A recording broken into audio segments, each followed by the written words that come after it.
I really want to know what inspired you to start the podcast. Yeah. I want to get to that.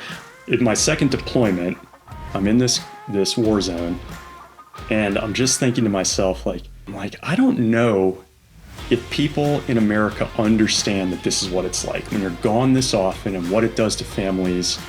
And I hadn't deployed many times like you have, but I've been gone enough to appreciate it. And this is 2016, 2017, where podcasts are picking up. Mm-hmm. And I was like, what am I going to do? If I could sit down and talk to people like this and share their stories so someone understood what it was like, the actual pain that goes into it, not the movies, but like all this time where you're alone and you're missing all these events and you're almost dying and you're watching friends die. That's what I want to do. That's where the podcast came from. Like, I have a very genuine curiosity as I interview people, but I have tremendous respect for guys like you who are on the ground, being in the air, watching you guys do what you did. I never had to go kick in a door. I didn't have to get in the stack. I didn't have to breach for days on end. And so that it is coming from a place of genuine curiosity and admiration as we're doing these interviews. I mean, for me, I wanted to help people, and I am positive we have, and I hope that people hear those and it makes them stick around another day somehow. I think there's so much I don't think that people join the military for a parking spot at Home Depot, right? You know, like that's not why, you know, men and women do that. You know, I think that there is this greater call to service. There is a primacy that we as a society should put on serving one another. I think that really cool how you've done this, have you established that? And, you know, just the impact that you've had with this is so crazy. Welcome to Combat Story. I'm AJ Pasciuti, a retired Marine, Force Recon, Scout Sniper, and Marine Gunner with 21 years of service, multiple combat tours, and a lifetime of lessons learned in the arena itself. On this show, I sit down with warriors from every front line to uncover what combat truly feels like and how it shapes the way we see life, each other, and ourselves. This is Combat Story. I want to start this interview off with thanking you for really everything that you've done.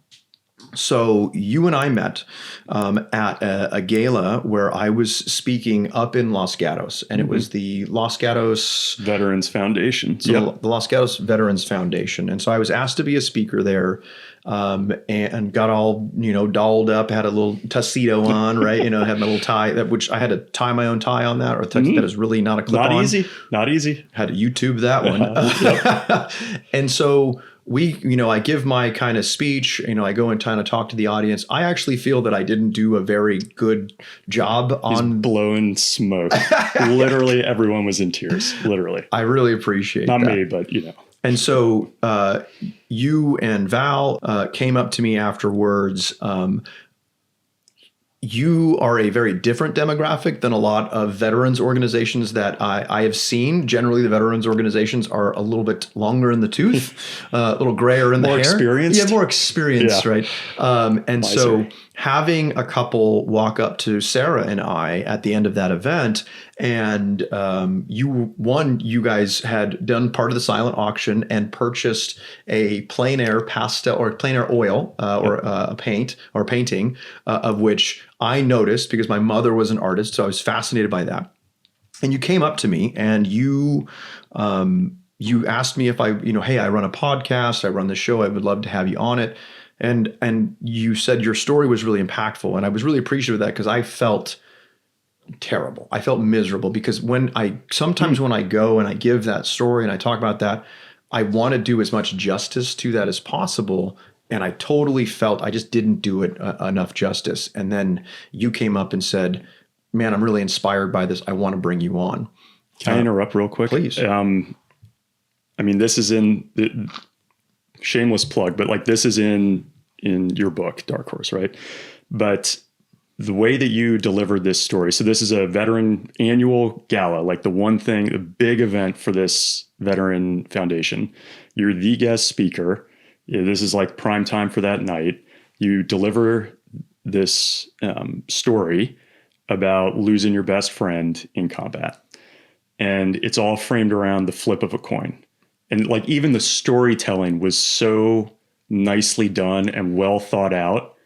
And for all the men and women in the crowd, everyone was drawn to it because of the way you told the story. I think that was very easy for me to see, like how natural you were at storytelling. And then that happened on the podcast, obviously. Anyway, I just wanted to, like, that story is in the book, but that hit me hard, and it was all about the flip of a coin. I think that the idea behind that story and the flip of the coin and why I've remembered it and why I've continued to tell that was, there's some survivor's guilt, right? Is the idea that something as easy as a 50-50 chance as to why Matt got the mission and I didn't get the mission. It shows me, I think, the fragility of it all. Sometimes how my life is a series of different chances that we all take. And then I remember sitting in the interview with you at your home, and I was exhausted at the time. We came over later in the evening, and I remember going through that process with you, and you were so welcoming. And so what I found about you as a interviewer was you were genuinely curious about the story itself, and you wanted to know more about not just the story, but what made me tick, why it impacted me, how I wanted to shape the rest of my life because of this incident. And so fast forward, so starting with the end is this took me, you were the one who sat me at the coffee shop and said, dude, I never do this.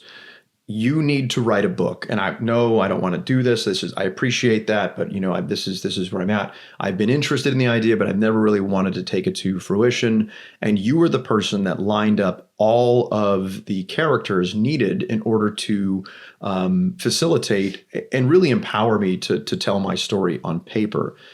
And now we are full circle. We are sitting where the book is currently at DoD review and going through the right process to be able to publish something in a sensitive environment.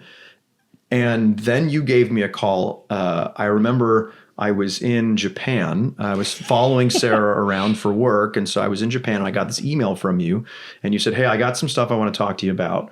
And then you sent me this really long email. And you do the same thing I do is you wrote in this email, you were almost very nervous. It seemed like in the email to ask, and you said, hey, I've been, ruminating over this for a long time. Right.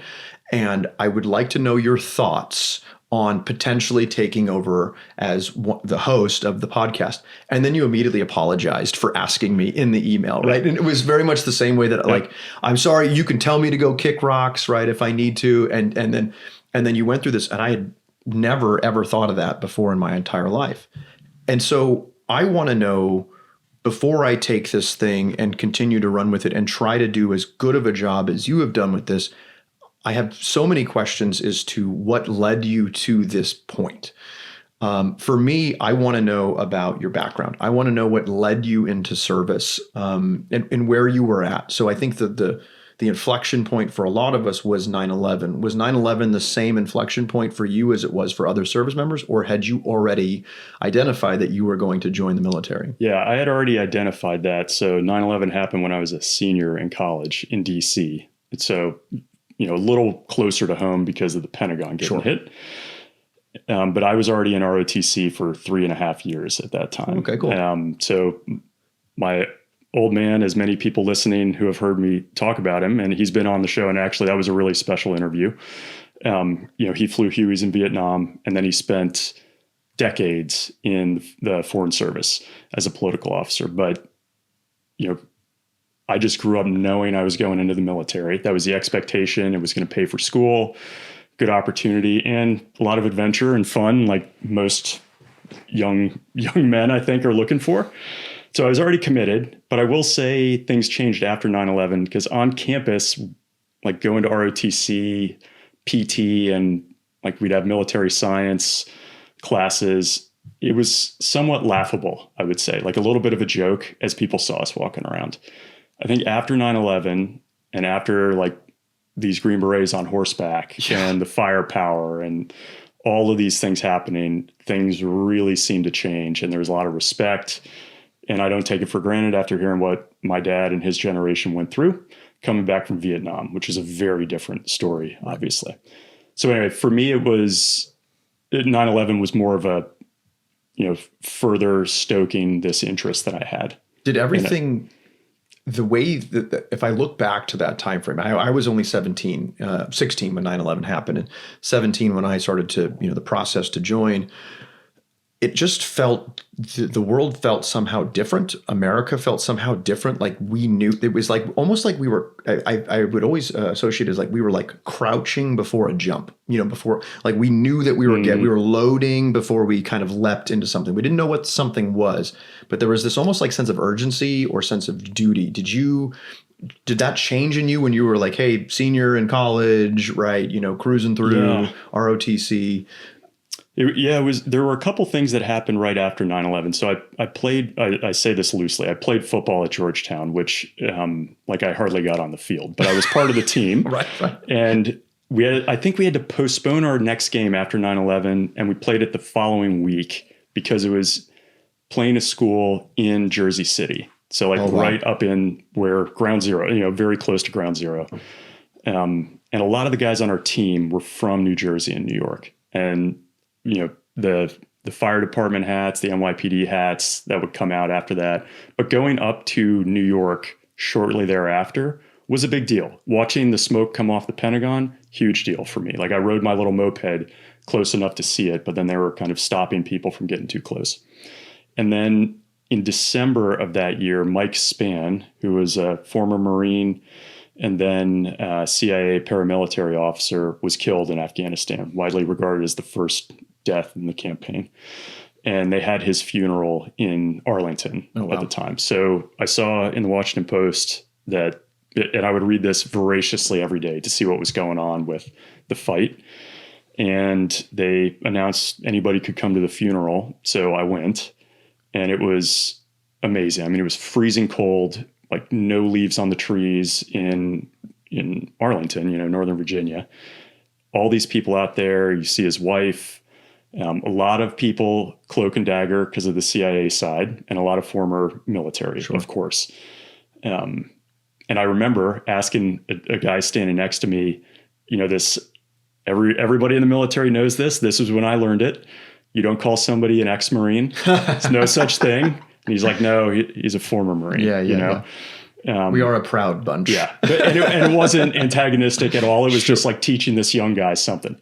But those moments really stuck with me post 9/11. So the crouching moment you talk about, like I could feel that, but oh my gosh, the hesitation for me of like having watched the Gulf War and then Bosnia and the fear of not getting into this fight and what that would mean for an officer's career in the military scared the hell out of me. So I really wanted to get into the fight. And I had already selected aviation, which has a very long pipeline. Right. And you potentially, I could be in this pipeline longer than the war lasts. Right? That is everybody's fear at the time, and mine in particular with aviation. It is one of the most hard to explain phenomena to people who are saying, well, do you enjoy what you do? I don't know. Yes, but I also so you willingly want to go to fight? Yes, it's what I felt called to do. It's what we all felt called to do. And I would feel terrible if I missed it. Yep. And it's weird because we know we're stepping into potential carnage. We know we're stepping into, loss of life, and we're going to be changed forever. But there is no way that I'm going to allow this to happen and not be a part of it. It's like this weird calling. I couldn't describe it. And some people I don't think have that, and that's okay. That's interesting because doing this show, and I'm sure you're going to get many more of these questions as you do this, but I'm sure you get a lot already given your background. But people who will ask you like, hey, I'm thinking of getting into the military, should I or not? And there's all different kinds of answers you give them. But I do think that's one of them. Like if you feel like you have to get in and do this, that's a pretty good indication. Yeah. If it's not like very passionate, I will do almost anything to get in there to that fight. Maybe it's, it can be right, might not be, but that is something that I think is true for many of us. The military's like, the Marines had a famous saying for a long time, I think it was 70s and 80s. It was like, we didn't promise you a rose garden. And it was like this tough guy campaign, which I actually think was a very successful campaign. However, you're right. If you're not going to, like, that's what I do is when I talk to young men or young women who want to be able to join the service, that's great. And I think it's phenomenal that you should have the apprehension, you should have the fear, the potential desire to do so. But if you're not going to dedicate every fiber of your being into this and to the service and to the service of others and to the profession of your craft, don't do it. No. Because it's not going to be a good experience for you, regardless. No. Okay, so 9/11 happens. Did you get a chance to go to New York City at all during this time frame? I mean, we went right up to play this game. Like, we were on a bus with the football team from DC going through New York, and I just distinctly remember that. Now, I didn't walk around Ground Zero or anything, but just, you could just feel it in the air. That the national anthem was electric. All these, it's a team of 70 guys, at least 30, 35 of them grew up in and around Jersey and New York City. So it was personal. So it was really personal. Yeah. One of the former members of our football team so he had graduated in 92 and he died in the towers. So they've got his number is, given out every year to a standout player. Oh, really? Yeah. It's a new tradition that they've had. And several guys, this was interesting to me. I was the only one in ROTC at the time of 70 guys, but of my graduating class and the class maybe one ahead and two behind me, probably 7 or 8 guys went into the military who, if it weren't for 9/11, probably wouldn't have. That would be my guess.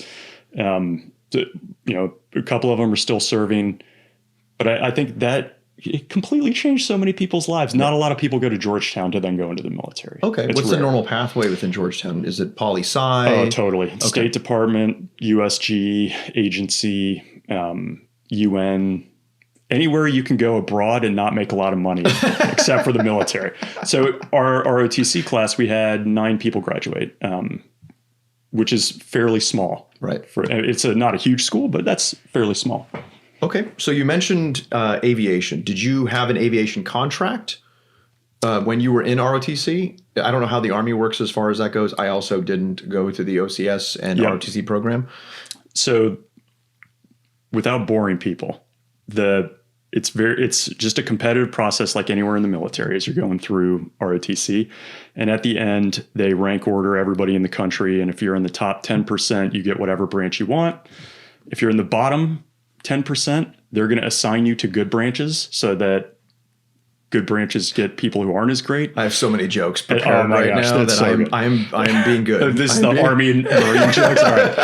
And then in between, it's kind of like needs of the Army. So I really wanted to have my choice of where I could go. And in the end, I still remember the night before, it was like, am I going to go aviation or infantry? And I would have regretted it either way. Like, my old man had flown. I have a brother who flew. But a lot of what I grew up watching and the books I read, the Dick Marchenko books and Tom Clancy and everything, it's infantry guys.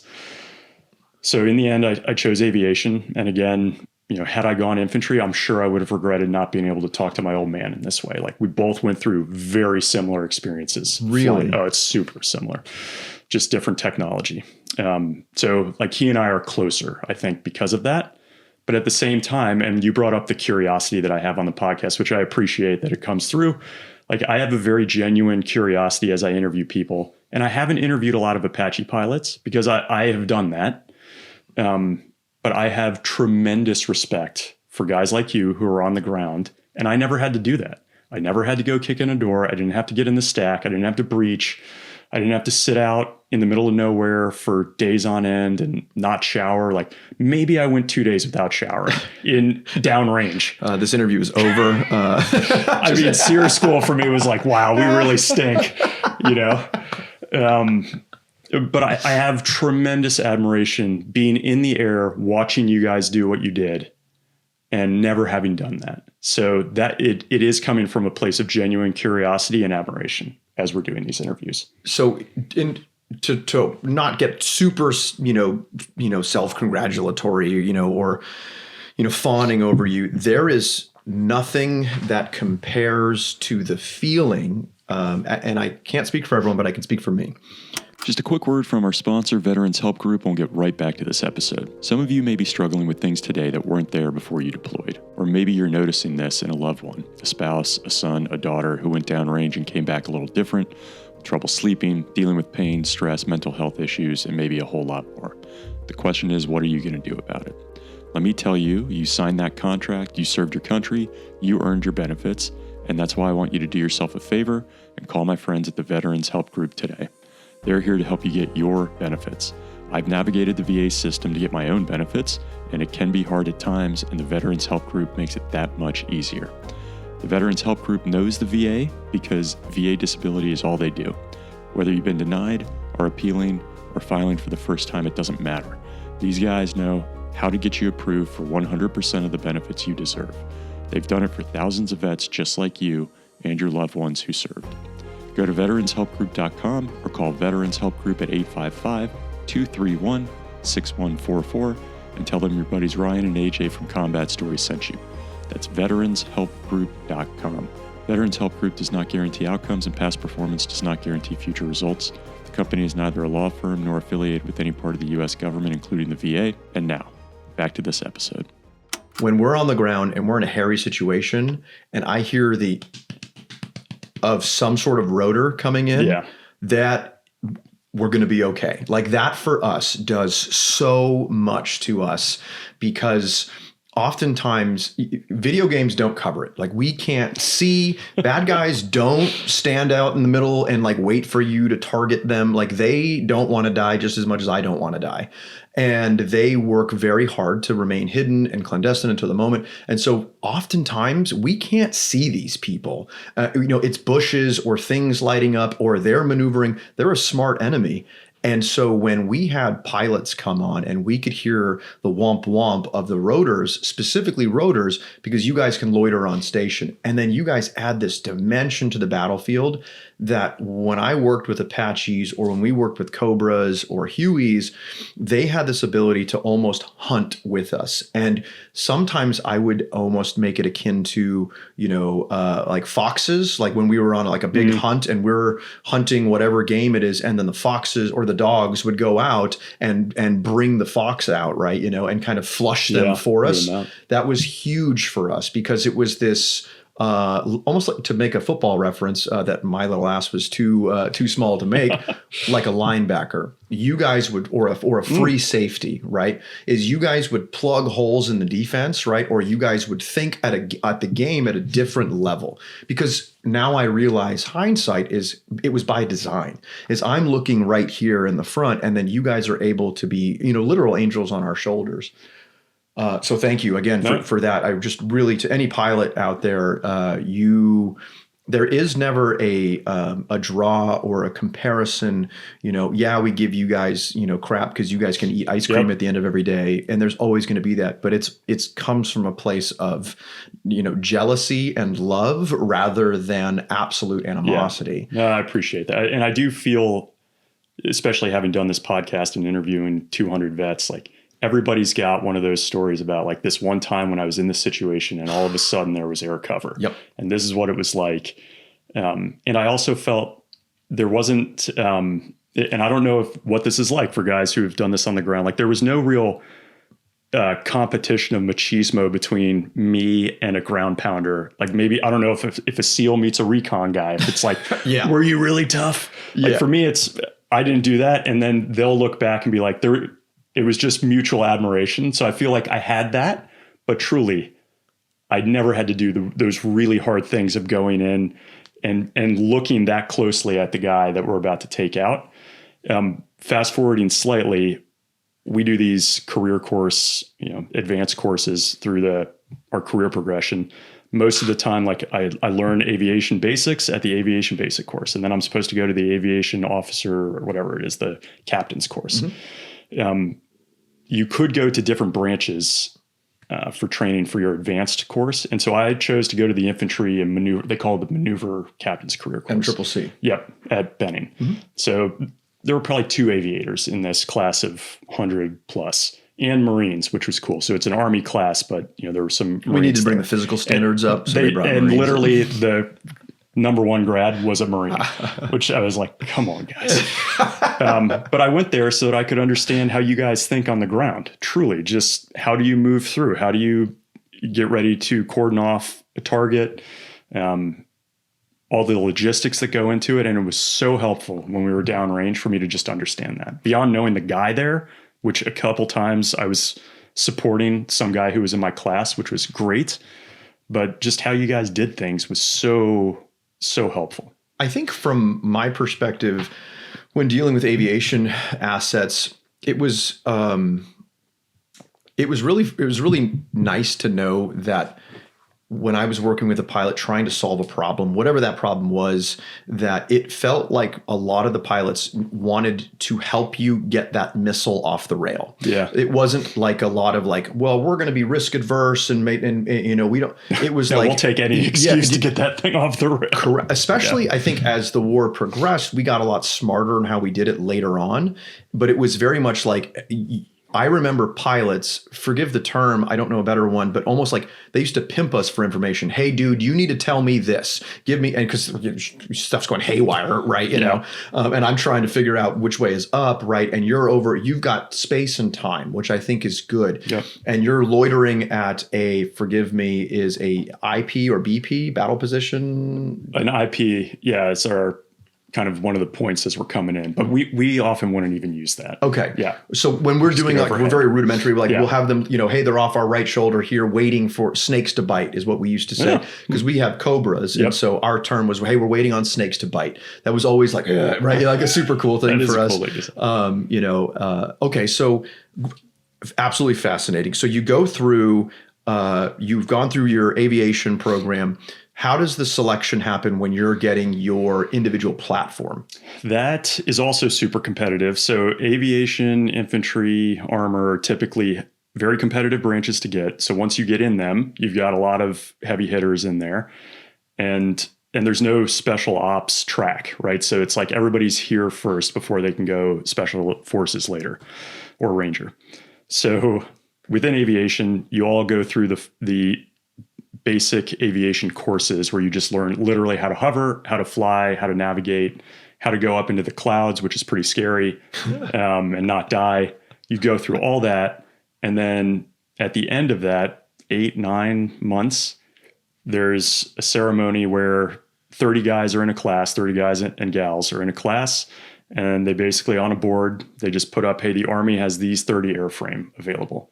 So it'll, at least back then, and it's probably very similar now, it's like 2 Apaches, 1 or 2 Kiowas, a ton of Blackhawks, and a handful of Chinooks. Mm-hmm. And then one maybe like a fixed wing VIP platform. Oh, okay.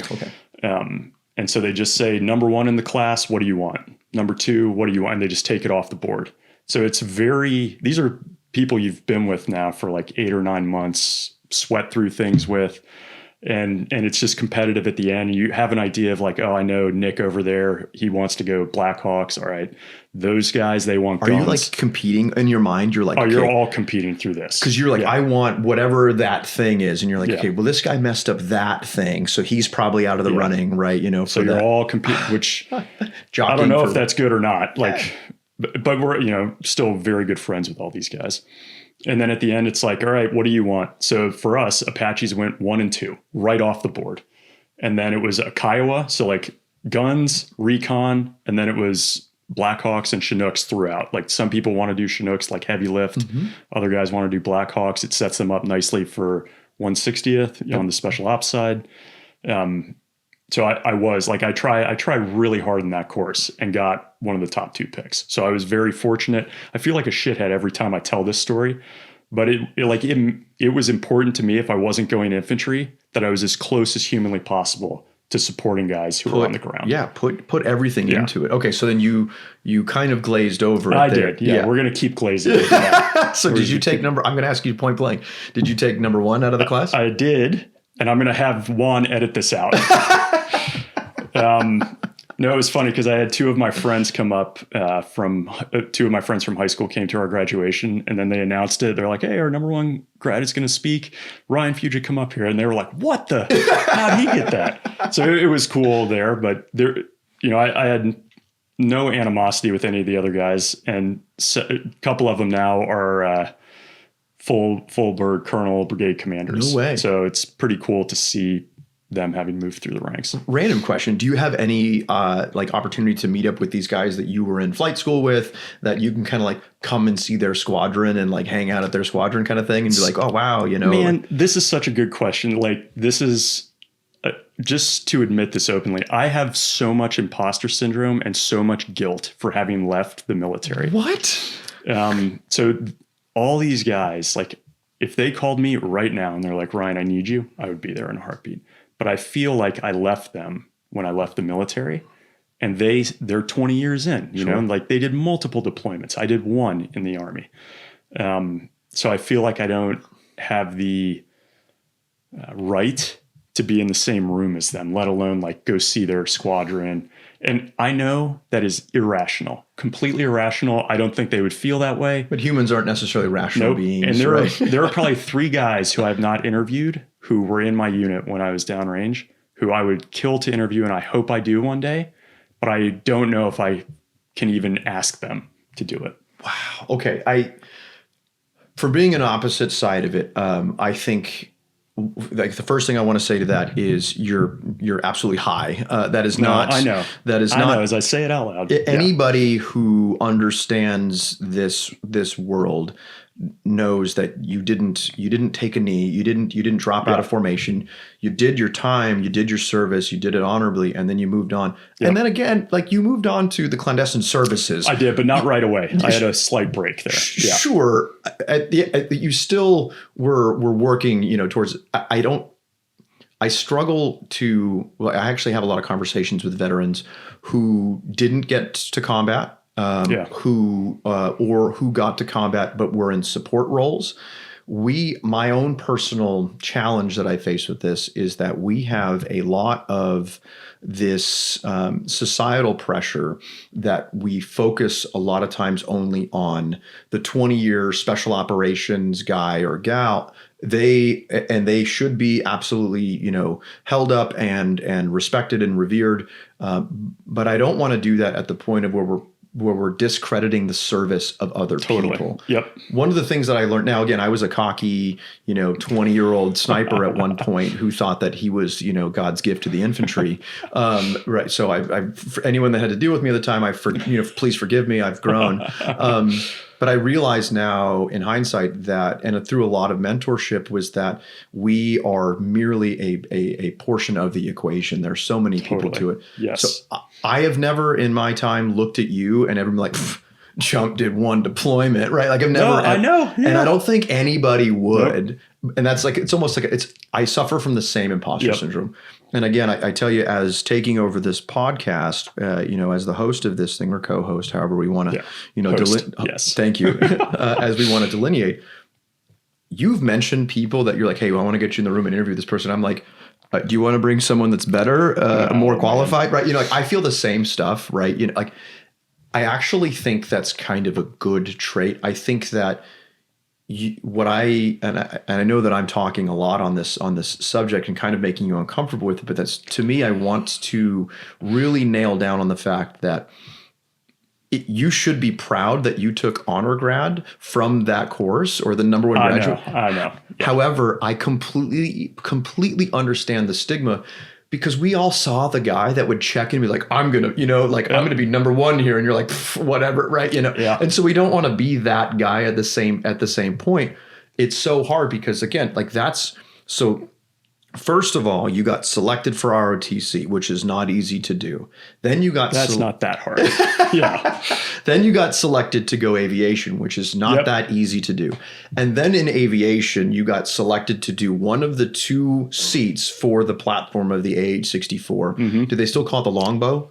So I went into the Alpha model, which is slightly older. And then right as soon as I finished that, they sent me to the Delta model, which is the longbow. Okay, perfect. All right. So then they put you in the rare air that you were breathing because of your work ethic, because of your dedication. Like, again, I think when I look at this is I'm sure, and I would love to explore, was there a lot of Did your father put any pressure on you, or was like actual pressure, like, hey, you got to do this or you're out of the family? Or is it like that you wanted to live up to your father's legacy? Was there self-imposed pressure? Yeah. Do you have, were there any physical conversations that happened? I should disclose. So if Val were here, my wife, she would say 100% Ryan was doing this to make his dad happy. I really don't think that's the case. And my dad's story and mine are very, very similar, even like until 6 years ago. So like he played football at University of Vermont on a scholarship, did ROTC, went to Vietnam, flew Hueys in combat as a platoon leader, got out, career in the Foreign Service. I grew up, went to Georgetown, played football, ROTC, flew helicopters, went downrange as a company commander, so slightly different, and then went into the CIA, which is like my very similar, embassies abroad. So there is I can't discount that that's the case. And I don't know how just growing up like that influences those things. Sure.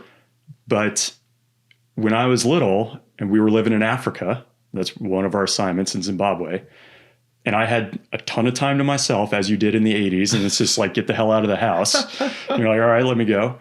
I wasn't doing other stuff. I was like dressing up in camo and pretending to attack something. And the toys I played with were G.I. Joes. 100%. And during the Gulf War, I got these baseball cards that were like different airframes and SEALs and Marines and like these different units. None of that was handed to me. That was just something in the culture I grew up in that was like that. I would ask my dad occasionally, like, hey, tell me about Vietnam. Like, tell me a story. And he had some good ones, and it was never told to me with this like air of embellishment. He is incredibly rational, very rational, no, not a ton of emotion in there. So it was just like, this is what it was like, matter of fact. So I guess I can't answer it psychologically. There's probably something there of making my dad happy, but there was no like, you need to go do this. I mean, there was a little bit of, if I want to go to school, this is going to pay for it. Sure. So there was that, but it was all pre 9/11. Like we didn't know we were going to war. It could have been 4 years and out. I want to dig back on something a little lighter. So you mentioned G.I. Joes and pop culture. Favorite movie that you think pushed you into this service, and then your favorite G.I. Joe? The two things that pop into your mind. Man, probably Snake Eyes. Okay, that is exactly. The question should have been, what is your favorite G.I. Joe and why is it Snake Eyes? And I will. So the movie is Top Gun, which has influenced many people. And truthfully, I think there's something about the podcast one day we should come back to on. There's something about pop culture that just influences people. Like how many people have gone into the military that I've interviewed that it's because of a book they read or a movie they saw. We do a great job of that in America. But I have to say with G.I. Joe, like they came out with a movie in, I think it was 05 and 06. Channing Tatum, who I went to middle school with. Oh, that's right. I forgot about that. The lead actor. Was Duke, wasn't he? Yes. Yeah. Which killed me because we were literally both played football together. He goes off to be a stripper and very successful. And I love him. He is such a nice guy. I'm so glad. But truly, like this thing I grew up with, which I was like always going to go into the military, he is Duke. And he gets to do it. And the dude who gave me the CW4, later Chief Warrant Officer, or CW5, Thompson, gave me my check ride in Germany, is in that movie in an Apache. And I saw him. I was like, oh my God, that has to be Thompson. And I stayed around for the credits. And sure enough, it's this guy. Like, how did this happen where Chan is the lead in this movie? And I like grew up worshiping this toy. Anyway. Did it almost like pop a bubble for you? Or was it like, know. Gosh, so are you still in contact with I'm not with Mr. Tatum? No, I'm at this not, point, but I would love to be. Okay. Mr. Channing Tatum, if you're out there, we would love to do a full circle interview with you on what Ryan was like in high school. Audience wants to know. Ryan does not want the audience to know, so radio silence is okay. Yeah, that's fantastic. Okay, so now, humility aside, you've been just crushing it, and then you graduate. So do you guys have a wing ceremony and then a platform ceremony? Is that different? No, the ceremonies. Even the ceremony of selecting the aircraft, I wouldn't even call it a ceremony. It's just, and I said that earlier, but it's like we sit down in a room, they put the things on the board, you pick and you leave. How nervous were you? Super nervous. Because you're like, this is the rest of my life. Nervous. Same thing at the agency when you get your first assignment at the farm. It's like they hand you an envelope, you open it up, and this is going to dictate literally the rest of your life. Oh my gosh. And you see people in the audience, you're like, oh shit. Or like, yes, I got this thing. It's weird being in those moments where know, like, this is a moment that will affect the rest of my life. The trajectory of the rest of my life will be defined by what happens at this space. It's almost like these cinematic moments that you feel like you're like sitting in, you're like, most of the time I was sweating bullets through all these things. Being like, they're going to kick me out. I'm failing through this thing. And then, in your case... I'm always interested to hear for the different branches and paths people have, like how do they do it in recon or being selected for a sniper or what ship you're going to command in the Navy, all these things.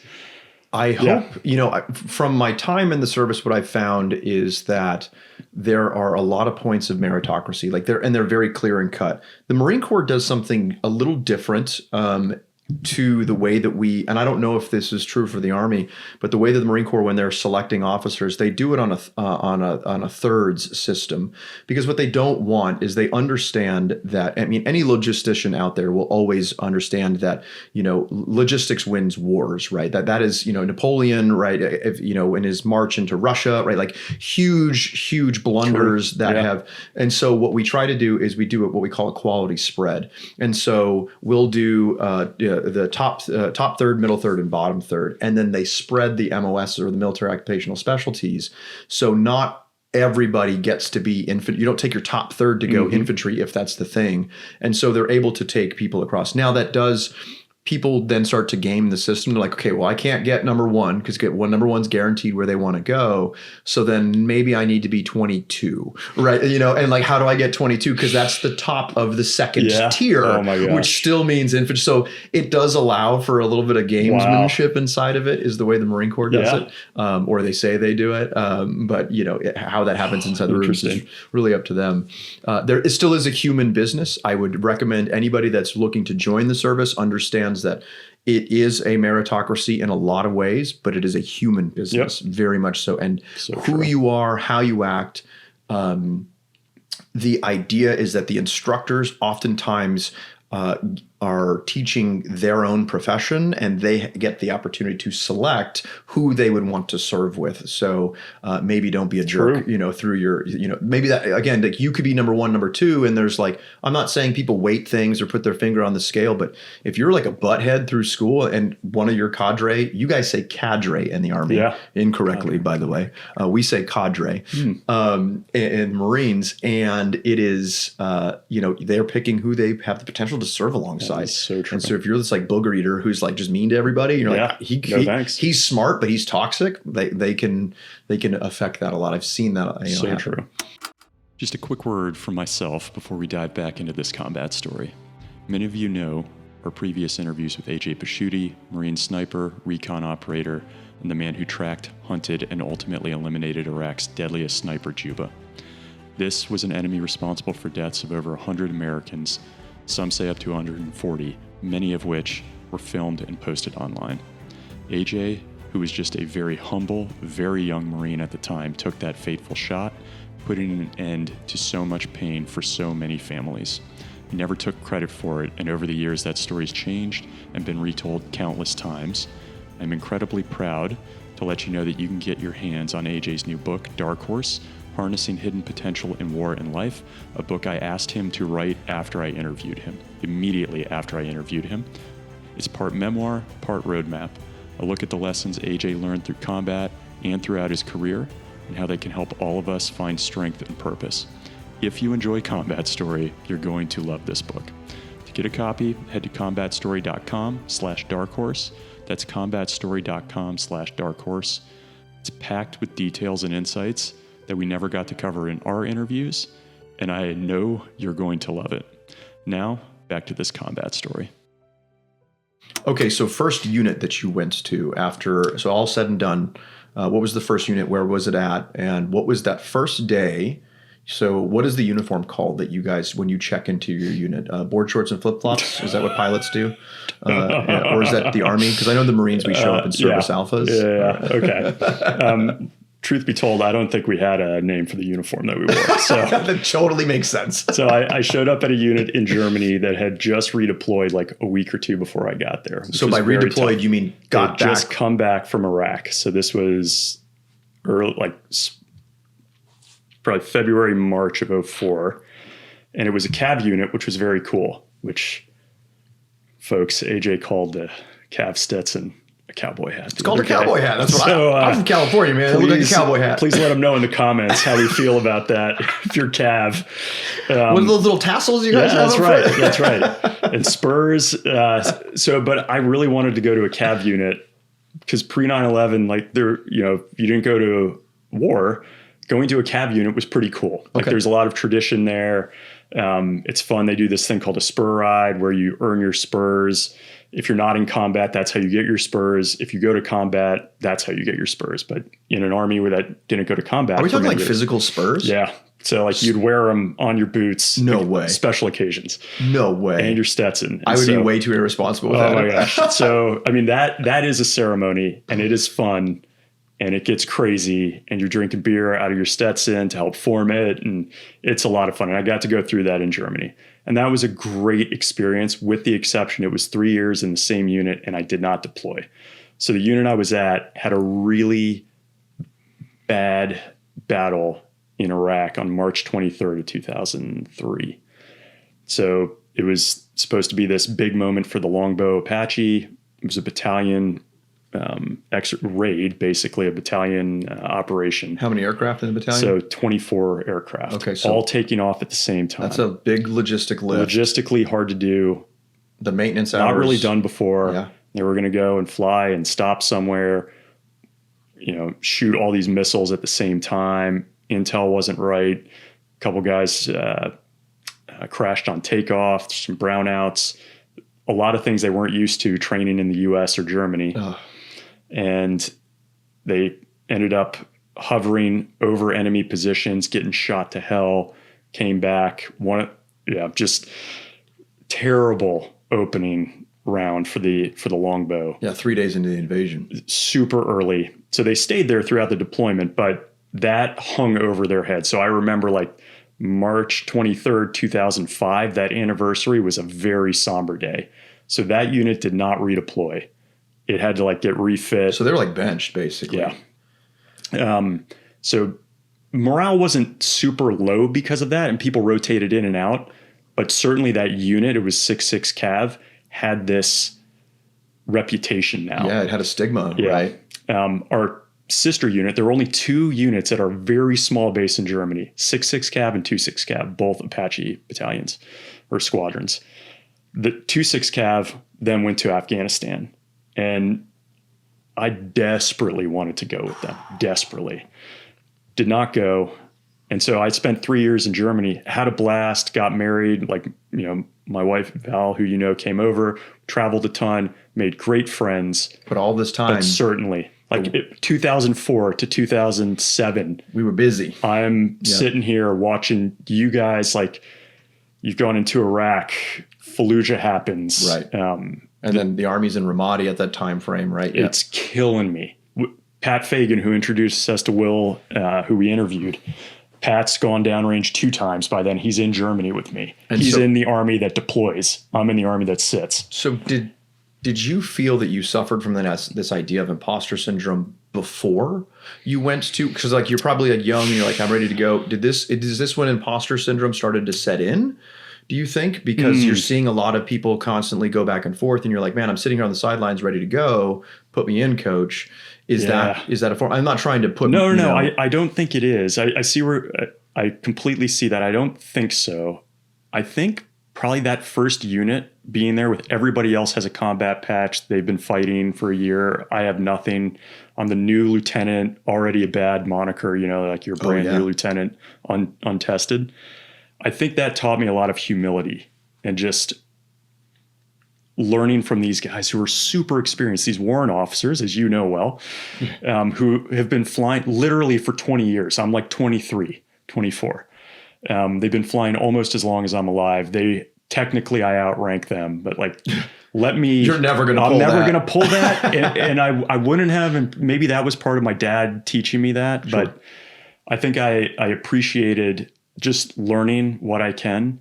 That imposter syndrome came probably after I got out of the military, and I just felt terrible because of it. Okay. So now 2006, you're at 66 Cav. 66 Cav.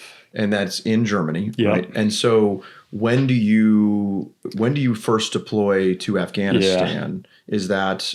So I go to that Army course, the infantry course. MCCC. So we go through there. And then, and importantly, we have our first kid at the time. Yeah. And then Owen, who's in the other room. I happen to like him. Yes. We have him. And then, I think that's important because I don't know what it's like to deploy without a kid. But having talked to vets, it's a big difference. Mm-hmm. Like, it's a very different story when there's nobody else waiting for you on the way back. I had members of my team who were in Iraq, and when they had a child, their child was born while they were gone. And there was a marked difference, like very much different, like not necessarily risk adverse, but they had a lot more to live for. Yeah. And it was a conversation and a constant decision these young men had to make when they had someone that wasn't just a partner or a spouse. It was now another living being that they had brought into this world. It really changed their perspective, and something I couldn't empathize with. I could empathize so much, but I remember witnessing that and seeing that. And so I can only imagine, like, as you're getting ready to go, now you have this whole other life and this whole other family, and the price of a mistake, I think, not only has the potential loss of life when it comes to the soldiers that you're supporting, but also if you make a mistake in like, I'm sure it put a lot of weight on that. Yeah.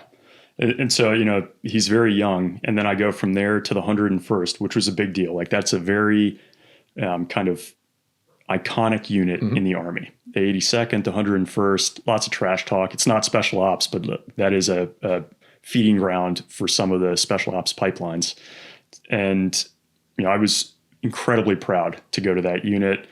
I read and studied Band of Brothers, Normandy, like these guys with the Screaming Eagle patch. So I loved going there. They had been downrange so many times. Oh, yeah. They lived there. I mean, they were in the very first battles in Tora Bora, Anaconda, like these 10th Mountain was there with all the... Anyway, so guys I had read about are now in my unit, literally like by name in Not a Good Day to Die. Yeah. And we deployed just a few months after we got there. So we go to Afghanistan in like just... before, I should know the answer to this, maybe the day or two after Christmas, 2007, and then I'm deployed basically for all of 2008. And that is my year in combat. Boy, the Army deployments, I mean, I totally understand why you guys do that, but it's generally 13 months, right? It's kind of It was 12, yeah, okay. Usually. Ours were six and sometimes 7. I had a couple of longer ones based off of just, being there first and leaving last, but the fatigue that Marines felt at month 5, and then we felt for the Army, we felt for the soldiers, because we would be hitting at month 5, things start to change, right? You have now been there a whole bunch, you've learned and understood people, and we're smelling the barn. We're looking at like, hey, we're out of here, and we're looking at dudes and hanging out with guys or gals that are like, well, midway, just hit the halfway point. And it was I was actually appreciative of the Marine Corps and their deployment models because of that. I think that in the type of environment that, and I'm not calling any kind of major, service out, but I think that in the environments that we were at, it weighed so heavily on us because we were cops and cops that were getting attacked left and right and couldn't fight back. And you could only handle that so much before you kind of go numb to it. And that's where we felt it was dangerous. And I remember a lot of the Marines. Now, we are a totally different branch of service that deploys for a totally different reason. We are not doctrinally supposed to be, owning territory, right? We're supposed to go in and shock troop our way and then turn over stuff to the Army. But boy, I felt for you guys for 13 months. Did you have any break in the 13 months? Yeah, I had an R&R that was a little bit early so that I could take command while I was there, which was good. Was the R&R beneficial, or was it, because we've always, again, I've never experienced that. So we only, that's interesting. Because then you're in the fight, you go back for a week or two or whatever it is, like 10 days. You play dad for a little bit, and then you're right back into this thing. I don't know. I would think it was helpful, but for me, I really wanted to be in command because I was in a staff job, which any officer hates. You'd rather be in a line company. But I kind of secured that line company role, and then they knowingly were like, all right, take your R&R now. So it doesn't. And there's also a clean break. Yeah. Right. It was really good actually for that. And to your point on the deployments, when I was at that school at Benning, the MCCC, lots of those guys were on the front edge of the surge. And so we had a couple of striker guys who were this infamous unit that literally came back from a 12-month, got off the plane, and Rumsfeld was like, get back on. And they didn't get to see their families. They put them on the plane and sent them back for 4 more months. And they would talk to me about and these are all officers who were platoon leaders, and some of them were going to Ranger Regiment, and some were going SF, and others were just going back into big infantry.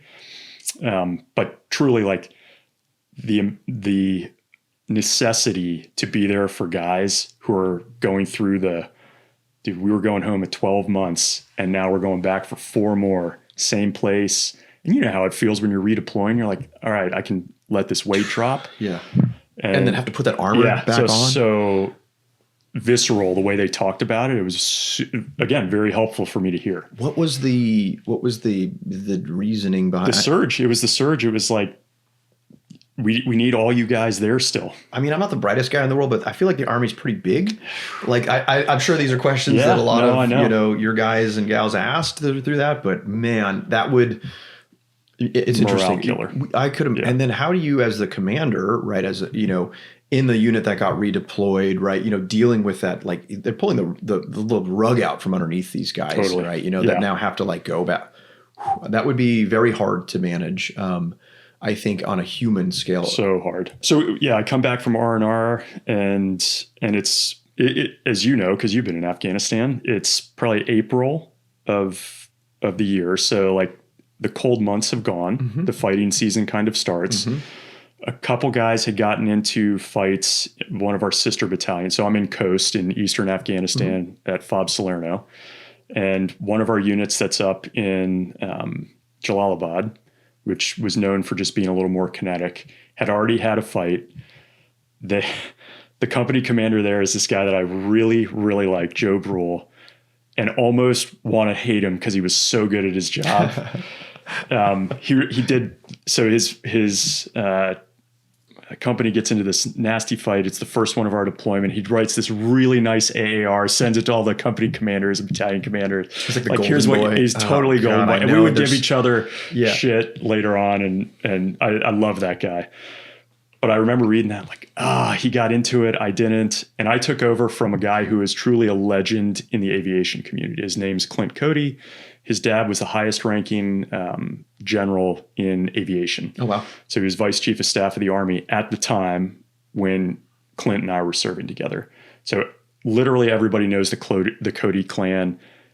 General Cody came in and did the change of command ceremony for us. Everybody loved Clint, and I was taking over. I was this guy who'd never been in combat. Clint was in Tora Bora. Imposter syndrome through the roof. Which is another reason some of these guys who I serve with for that year, later a couple of them have reached out and they're like, hey, I heard Combat Story and I wanted to tell you and Clint were the 2 best company commanders I ever had. That's fantastic. And just to be mentioned in the same vein meant a lot to me, obviously. But it was tough coming in. I'd much rather take over from a moron who just ran something into the ground. Totally, yeah. But that wasn't the case. I took over from a great guy who's still in. He's a brigade commander. What was your first conversation? So I'm not going to ask you who the most important people inside of a aviation squadron are. We all know they're the maintainers. But with your conversation with the people that you were leading, when you had, literally a giant. I have a friend of mine who did the same thing. We have a guy, Brian Shantosh, who's like a legend. Yeah. We had a friend of mine who took over as a company commander in Fallujah from a legend. And I remember his first conversation with us and how he kind of went through that. How was that? Did you address the entire company? Did you go section by section? How did you try to instill confidence in these young men and women that were forward that you're not going to fail, that you're going to carry on this legacy with them and they can trust you? So embarrassing. So embarrassing. I already have all this imposter syndrome, rightly so. And Clint is a great guy. He and I got on very well, and he did so much to set me up for success. We're doing the handover, and first thing you have to do is a change of command inventory, which is a pain in the butt. You got to inventory all the serial numbers on every piece of gear, including helicopters and all the avionics. I don't know how those go missing, but sure. So it's terrible, but like little boxes on the aircraft. So Doug DeMint is my first sergeant. Tough maintainer, older guy, has a couple kids. He has been downrange a few times. Like a few too many times, right? And so yeah, I know the type. Yeah. So I'm like, hey, Top, we gotta inventory everything. And he's like, we're not doing the aircraft. And I was like, nope, pull everything off. We're going to inventory. He's like, we're in combat. We're not doing that. And this is behind closed doors. And I'm like, no, we're going to do it. And we have this fight. And we start, and this is just what I should not have done. So I can't remember how far we got into it, but eventually I saw the error of my ways and I came back to him and I was like, all right, we're not doing that. But I did say, hey, you and I, we have to be on the same page. Sure. And I'm going to make sure that we are. And we had it out. And there was a little bit both ways in that, going both ways. And he and I are friends to this day. Like, he was such a great partner for me. And it just took a no kidding, like, sit down. Hey, I screwed this up as the junior commander guy. It was probably in public. We had this discussion that shouldn't have happened in public. And we both just said, like, we're here to support each other and this is it. And that's what I should have said before I did anything, was had this discussion with him in private. Sure. And just really said, like, we are going to live and die together. And we did. And it worked completely well after that. But I wish, and I think the crux of this was we had this disagreement in public. Yeah, totally. And that was the thing that should not have happened for both of us. It's hard because egos flare, totally. Right? You know, you're in charge. And I'm worried, like, this is what I've been told I have to do. As a good officer, I do this. Yeah, totally. And I needed to be more flexible. And Clint had deployed multiple times. And he's like, this is the fourth time you don't need to do this, man. Okay, so I actually have a follow-up on that. That is, because now we're in this, it's kind of an old trope that happens, is you have the young officer with the seasoned enlisted, and both have their way of doing things, and both of them are the right way of doing things. Yes, if you ask you're them. right.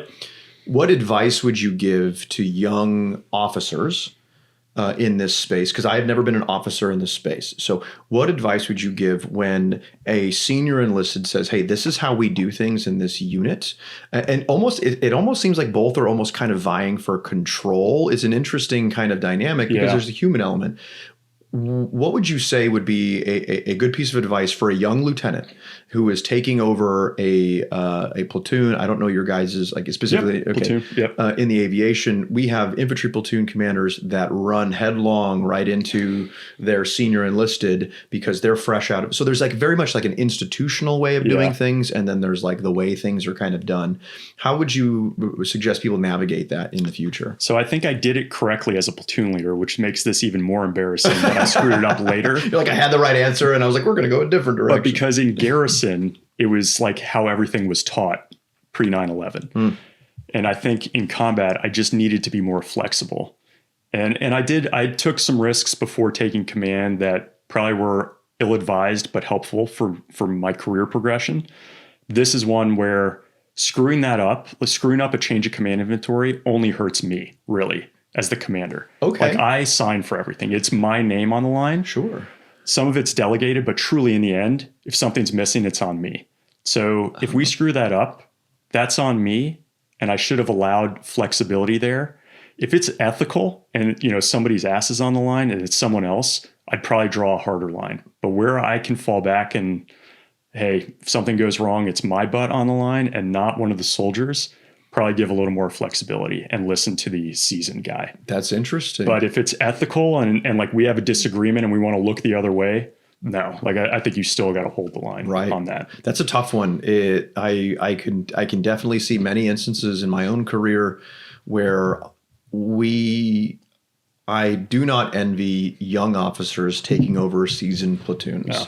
That is not we can do a better job as a military preparing these young officers for those initial conversations and how to navigate those things, I think. And we'll let people duke it out in the comments if they have an idea of what the right one is, because it's very tough I would get asked that as my previous rank and title. That was one of the things. I had a lot of lieutenants come to me and say, Gunner, I have X platoon sergeant. I don't know how to get through this. And sometimes it was me having to force both of them, saying, both you two sit down in this room and figure it out. Because the longer that you guys, mommy hates daddy. It's mom and dad. Dude. It is. And the longer that you fight, and kids will see it. Now I'm not, saying any of the young enlisted or, staff NCOs or kids, but we're using the metaphor. Even the officers, the platoon leaders are going to see it. They're all watching They're all watching. They're all watching you and how you're going to get along, especially when you're taking over from like a legend, right? Yeah. Did you talk to him and be like, hey, what do I do in this? Or was he gone by that point? He had taken off pretty quickly. He was going to like 160th selection. So he's just like, couldn't have done any better. Yeah, right. And they're like pulling him into this unit.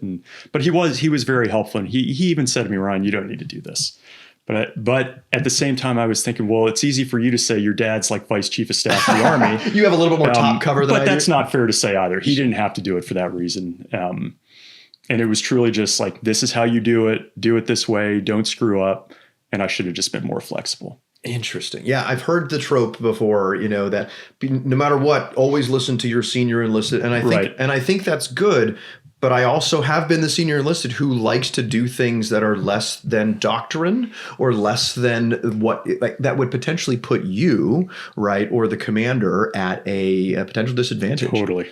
Interesting. And so I love the idea that you're talking about who would really suffer if this thing screwed up. Yeah. Was there going to be a potential loss of limb, life, or eyesight? No. It's maybe I get reprimanded, and I was already, and this can probably transition us, I was already thinking of getting out of the Army. Interesting. So I really wanted to command in combat, but I didn't see myself long-term in it. Sure. Yeah, I think a lot of guys that I've seen is their favorite position as an officer has always been like a company commander. That after that, it gets kind of political, and sometimes people get yada yadas, right? And I can see that. And so when you're like, you've reached that, and you're like, I'm good. So, okay, so you were there for 12 months. You had 6 months as a commander, a company commander. Probably 8 months in country as a company commander. Okay. So 8 months in country and primarily you said out of coast. Yep. Okay. What I understand is that the Army uses their Apaches like cavalry. They employ them as almost an attacking unit, where we in the Marine Corps oftentimes place our aviation as a supporting unit, or a maneuver unit. You guys might be your own maneuver unit. How did that work when you were working and you were underneath the 101st at the time? Yep. I was in the 101st. We were in a task force element, which just meant that like traditionally there'd be 3 Apache companies in one location, but they split us out. So we had Chinooks, Blackhawks, Apaches, and Kiowas all in one unit. So lift, reconnaissance, gunships. All of that. Okay. Yep. So just for flexibility in the battle space, which was a good idea. And my battalion commander there was the Apache battalion commander, whereas in other locations you had the lift guy or the recon guy. There were really 2 types of missions we had. We were always on QRF. We always had a QRF ready to respond if somebody was in a fight. So we'd have 2 aircraft always ready to go. And earlier we were saying like 24 aircraft online in Iraq. That never happened. We almost never had more than 4 Apaches at once. So typically it's going out in a pair of 2 aircraft. Wow. So very different than what these guys started the war with. So we'd have QRF ready to go. And we'd probably, if you didn't get called, because we have duty day, as you will know, certain time where we can fly and then we can't fly anymore for crew rest. So I'm gonna dig in on crew rest for a minute. Let me tell you. If we got too far into our QRF window and we knew we were approaching crew rest, we'd launch and just go and touch base with different units on the ground. Like, do you want us to go look at something beyond your line of sight? Can we go help you out? Do you need us to do anything for you? So we'd launch almost every day when we were on QRF if we didn't get called. And then the rest of the time we were doing what we'd call deliberate operations. Sometimes it would be an escort for a lift aircraft dropping off equipment here or there. And then other times it would be like we'd have an ODA unit co-located with us. So we'd go and do deliberate ops where they'd go and hit a house. There was no, like, little birds for 160th couldn't operate at this altitude. That's generally an interesting question I have about altitude. So in coast, it's interesting. If you look at Afghanistan, it's this bowl that's surrounded by mountains. Mm-hmm. So Kiowas typically operated with inside coast, and then we would fly and go outside in Apaches because we had more. We just have more power. We could get outside of the bowl, and we'd go and support 5 or 6 other provinces in Afghanistan. Okay. So we had like at least usually a 20-minute flight to just get outside of our immediate bowl. And then we'd fly out there for hours and refuel and hang out, and we'd go support a bunch of different units. You guys touch tankers and stuff like that? Or we'd go FARPs? down, yeah, we'd have FARPs. Okay. But typically it's some other FOB that already had refueling. So it was those 2 mission sets, QRF and then these more deliberate planned operations. Okay. So I got to dig in on crew rest because as a ground guy, I got to get my digs. I remember viscerally being like sleeping in what we call on the ship a P-way, right? So like we're on the ramp. And so like there's these hard metal ramps and we're going in for like a real life mission. And I'm going to go be in this place for 96 hours in bad guy country. And the pilots had to change shift. We had to scrub the mission because of crew rest. And then what that meant for the ground guys was I just continued to lay on the hard, cold concrete of the ship wherever I was at, or not concrete, metal of the ship that I was at. I remember getting ready to go on a bird I hadn't slept because I was the team leader. I was planning this whole mission, right? I'm going to be out there for 96 hours. And then as we're like jocked up, walking out to the birds, the pilots come out of their crew. It's heated, right? Like heat escapes and they're like rubbing their eyes. And I was like, crew rest. I have to go live for 96 hours. I mean, I get it. You're carrying one of the cool things. I don't know if the Army does this, but when aircraft lift off in the Marine Corps, or I think at least in the Navy, in Navy as well, they would mention they were lifting off with 2 pilots and then 21 souls. Yeah. That is so cool to me because to me, what it does is it reminds you as the pilot of what you're actually doing. That's true. Right. And so that's the only, I get it, crew rest, right? I can give you a credit on that one because you are carrying souls into combat, right? And so I appreciate that. But man, crew rest, that is one of the things that will always grind my gears as a ground guy. The other thing most people don't know is when you're flying, like we could fly naked eye, NVGs or FLIR, so infrared, and you had different amounts of time you could fly in a given day depending on what you were flying. So if you were flying infrared only, I can't remember now, maybe your max time was like 4 hours because the powers that be decided it's that taxing on your mind that you shouldn't be up longer than that. I think it's actually probably correct. And so there is like a lot of these rules in aviation are written in blood kind of a mentality and over time. And literally, like when my dad was in Vietnam, one of the guys he knew was shot down over a river. And we have an emergency procedure and we train on all these emergency procedures in aviation. And one of them is what happens if you go into the water. And it's very possible, my dad and I have joked, that this guy figured out what you do. Like he may have been the first.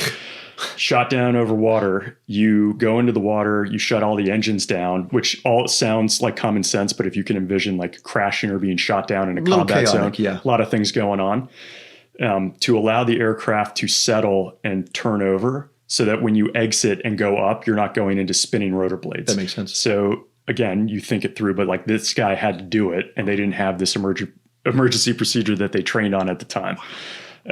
But anyway, I say this because it's written in blood and trial and error. I'm sure there's something to crew rest. Pilots don't like it either. Like when we're out there and we got to come back, like there were a couple times we had to get permission from 4-star so-and-so at Bagram so we could stay in a fight for 10 hours instead of being up for 8. I totally understand why it's there. I'm never going to not give No, you I know, guys crap nor for would it. I. Yeah. Okay, so now you guys are cruising around coast. The altitude was a big issue in Afghanistan, more so. You had a lot of environmentals to deal with, right? You guys had a lot of brownouts, I think, were a potential thing, specifically in the low-lying areas, and then altitude. For the Marines, we couldn't really fly 46s. 46s struggled. Our smaller version of the Chinook, right? They struggled a lot in Afghanistan because of the thinner air and the mixture, and being able to generate enough lift with a full carrying capacity. One of my BRC instructors had been in 2 helicopter crashes as a reconnaissance Marine, and you're like, when you're like the tough guy and you're like, scared you're not going to make it through, like this guy's been through 2 helicopter crashes, right? One of them was a 46 lost power or couldn't generate lift in Afghanistan, and their back end slid down the pilot had enough wherewithal that even when losing power, planted his tail into the mountainside to help drag him down so that he could make a hard landing. Amazing. That's awesome. Absolutely fascinating what you guys do. So you said some limitations inside of there with altitude. Are you allowed to discuss your loiter time, your range? I mean, what were those like? So we had extended fuel bladders, basically, or tanks when we were flying in Afghanistan. So with a full load, we could probably fly for 2 to 2.5 hours. Oh, wow. And then we'd have to refuel. But when you're taking off with a full load, you have very little power margin, which just means like you have to be very sensitive with the controls and you can't be as responsive as you'd like. Oh, okay. It's a heavier bus. It's heavy. Yeah. It's very heavy. But the problem is there aren't really limits. So like you could pull in too much power and destroy the engine and crash if you're not careful. So you have to be very cognizant of what's going on with your instruments so you don't do that and over torque or do something that's going to overtax the system. Wow. So that is very concerning, especially for more junior pilots, which I still was at the time, even in that role. Okay. And so you just feel tremendous responsibility for the other guy in the aircraft if you're the one in charge, that you're landing in the right place. Like you're often landing to a very small FOB, which probably looks big if you're an infantryman, but for us, it's not a runway. Sure. So you're coming in, you got very little to work with, and you got to come in, plant fairly quickly without hitting the ground too hard, but without pulling in too much power at the same time. So it's this very delicate dance of coming in. Everything's different with the power margins. I can imagine. Did you do a lot of simulator time before, and then I'm sure a lot of stick time while you were, You try, but you don't get a ton of sim time or stick time unless you're in 1/60th. So it's just not a lot. And you learn quickly on the job. Okay, I can imagine. Yeah, well, again, it's no fail missions, right? That's when you're supporting some pretty heavy units. The last thing that you would want to do for a ground team that's in contact, right, that has a lot of other problems, is to bail a bird out, right? You're like, great, now I got to handle this, right? 2 pilots with M4s that are literally like 2 months before we rotated in, left seat, right seat ride, like 2 guys flew into a mountain. Like it's no kidding, just because of the altitude, the terrain, the enemy situation, and they all 4 guys walked away from it. But that can happen. One guy lost a tail rotor coming home, so had to come in real fast. These are things that you'd read about, but they all happened within 3 months of us getting into country. And these are humans, right? That's the hard part. Very real. These are humans dealing with extraordinary circumstances that sometimes the human element is you do the best with what you have. Yep.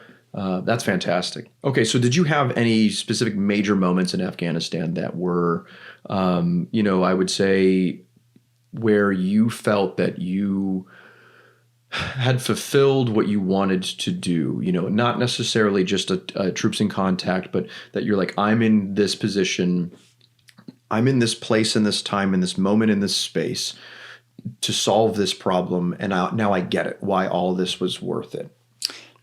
I'll say 2. Just people have probably heard me talk about different ones before, but these 2 still stick with me. One was actually a non-kinetic, but very important for me personally. So we were QRF, so 2 aircraft, 4 people, 4 guys in this case. We had 1 woman in our unit. She was great. Just happened to be 4 of us. And the most junior ranking, but still an experienced pilot, was in the other aircraft. His name was Jason McCormick.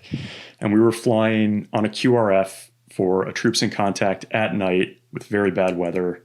And I don't think a lot of illume from the moon, which is important because, as you know, NVGs don't just work because they're built a certain way. They need ambient light from the moon and stars. So if the moon is low on the horizon or behind the horizon, which is important, you could have no illume some nights, in which case NVGs don't work as well. And in aviation, you could not fly.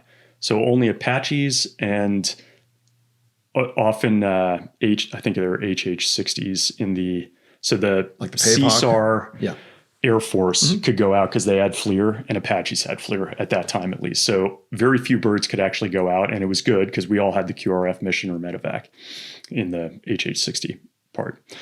So I think this was a night where we were flying FLIR, very low cloud cover, going up to an infantry unit that was on the other side of a mountain range in contact. And for us, as we're getting a call for this on our FOB, like we're up all night, vampire type cycle. We get a call, we go out, and we're literally running out to an aircraft we pre-flighted earlier that day. And as we're running, we've got radios, and the TOC, our kind of mission center, is relaying what they know of what's going on. What's being relayed probably from like a unit that can't communicate with its higher headquarters. So it's going through someone else to their higher, to ours, back to our TOC, to us. So it's like this long game of telephone. Infantry unit just near the border, in contact, need help. We launch. It's probably a 30-minute flight out to this place. So we're getting ready, and we know it's bad weather going into this pass. And we're not allowed to go into the clouds. We're like prohibited. If we go into the clouds, we aren't equipped to go in. We technically can survive it, but we're told not to go into clouds or else it's too dangerous. Interesting. So we know that that's a hard stop. So what we're doing basically is trying to see if we can get over this mountain range, but under the cloud deck. And so we're going in, and it's a long, narrow valley to get up. And we're probably, we're trying to go fast because we know these guys are in contact, and we can't communicate with them yet. But maybe 15 minutes out, we're on their frequency, and we start hearing the contact and these guys calling for us. And I've talked to some other aviators where you learn over time, like how dire the situation is based on the voice of the guys on the ground. And like, have they lost somebody yet? How chaotic is it? And this felt visceral. Like you could tell these people needed help. And we can tell the weather is bad. And so we're going in, and Jason, this junior W2 at the time in the other aircraft, and I'm the company commander, right? So I'm his like boss's boss. He's like, "Hey, sir, I think we need to turn back. The weather's bad." And I was like, "No, we're going to keep pushing." And we kept going. And we're here, like you're starting to hear more comms now. And like I'm with the ground commander. The other aircraft is starting to try to pick up other comms. And we're just hearing more and more. And we can tell. And we're trying to orient on the target on our maps as we're flying in. And it's dark, low cloud cover. And again, he's like, "Hey, sir, I really think we need to turn back. This is getting bad. We should not be here." And we kept pushing it. And then eventually, and these guys are like, we need support. Get in here. They weren't getting cleared for artillery for whatever reason. And eventually the other pilot in my aircraft was like, "Hey, sir, we got to turn around."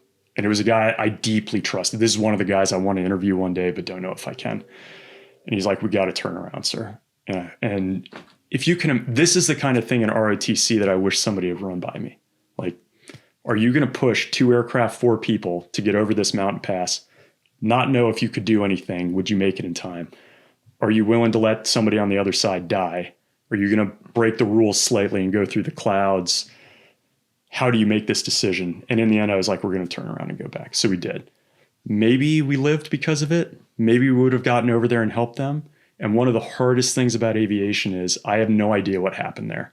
I don't know if anybody died. I don't know any of those people personally. I have no idea if we somebody's dad died that night because of us. Several years later, Jason died in Korea. He flew into power lines, which is very common in the aviation community, which is, tragic. But I still remember him possibly saving my own life. Sure. Like if we had pushed in there, we could have run into a mountain. We could have lost our visibility. And there's obviously good reasons as to why those protocols are in place. Yep. They're there to protect, not to complicate the situation, but there is a human element I completely understand is I feel for you in that, because you have these people, you can hear it in their voice, the desperation. That is the scary part is, the communication assets that we have can pick up inflection in voices. They're a lot better than they used to. And you can hear desperation in somebody's voice. That must have been an incredibly tough decision to make. It was tough. Do you keep going and see what happens? Just a quick word from our sponsor, Delete Me, and we'll get right back to this episode. Delete Me makes it easy, quick, and safe to remove your personal data online at a time when surveillance and data breaches are common enough to make everyone vulnerable. Data brokers make a profit off your data. Your data is a commodity. Anyone on the web can buy your private details. This can lead to identity theft, phishing attempts, and harassment. But now, you can protect your privacy with Delete Me. As someone with an active online presence, privacy is really important to me, especially with my background at the agency and in the military. I've been doxxed before by some unsavory characters, and it puts me and my family at risk. Additionally, as technology advances, it's even easier for people to find me. So I love getting my reports from Delete Me on what they found and helped remove from my online footprint to help protect me and my family. Take control of your data and keep your private life private by signing up for Delete Me. Now at a special discount for our listeners. Today, get 20% off your Delete Me plan by texting COMBAT to 64000. The only way to get 20% off is to text COMBAT to 64000. That's COMBAT to 64000. Message and data rates apply. And now, back to this episode.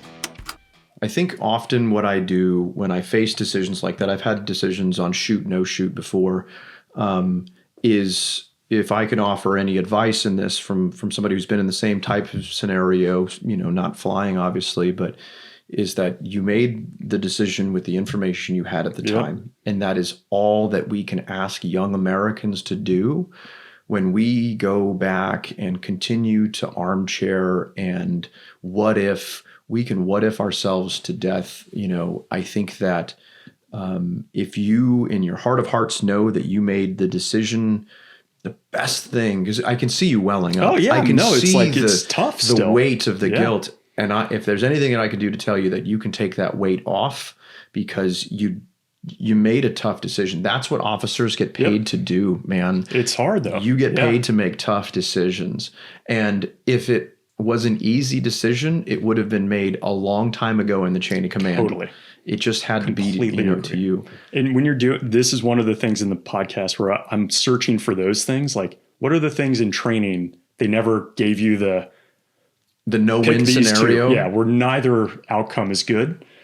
How did you handle those? Like those are the moments that are impactful to people. Right. Like this is impactful for me. I'm sure the shoot, no shoot for you is similar. Absolutely. Because you're deciding on, taking someone's life or trying to potentially save. There's a whole what if in there. The Marine Corps is good. I'm sure the Army does it as well. We do a lot of tactical decision games that put people, what we have learned as a service is over time we've placed into tactical decision games where we can make a no-win scenario, or it's based off of real life examples. And I think yours would be a prime example because there's a human element.